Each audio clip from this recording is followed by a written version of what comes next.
Point number 9 is to nurture greatness. And I really like this picture here. What do you see? Well, when you look at this picture, you see a tunnel and you see a gentleman just holding a light. Now, he might not know what's at the end of that tunnel. And he's holding a little bit of a light to be able to gain just a little bit of insight, a little bit of light to be able to see what's in front of him. And the reason that I chose this picture is because these students really have no idea what's really ahead of them. They might think they know, but honestly, they really don't. There will be some that will be great barbers. There will be some that will be platform artists. There'll be some that will be one of the best cosmetologists or stylists in the industry. But there are going to be some that might not make it at all. There are going to be some that, will perhaps be instructors down the road.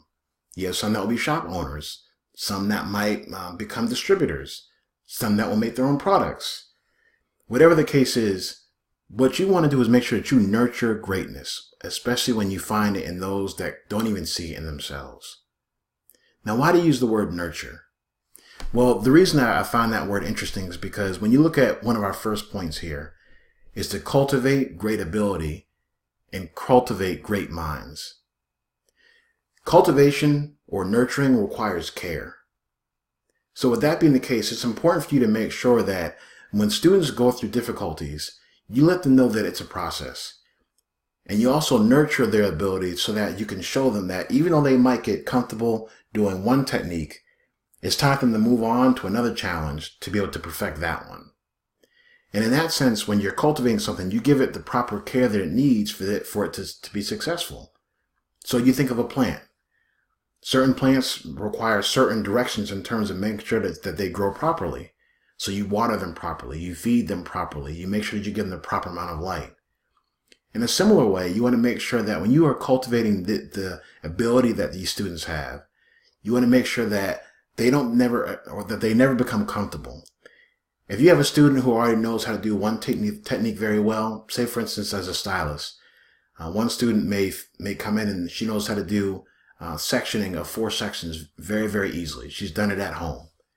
Well, challenge her. Nurture that greatness. Show her how great she really could be by perhaps giving her 5 sections to do or 9 sections. And once they are able to do the sections properly, give them 2 minutes to do it. Then give them a minute. Then after that, give them 30 seconds. But challenge them and cultivate their ability. Cultivate their minds and what they really have inside of themselves for them to be able to really see how great they really could be. Guide them on the path to success. That guidance is very important because, as I kind of mentioned earlier on, most of the times, none of us really see the greatness that we have in ourselves to excel.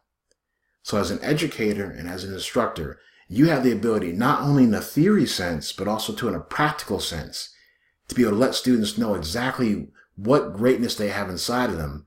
We're just doing our best to be able to help to pull it out so that they can actually cultivate it on their own as they become professionals.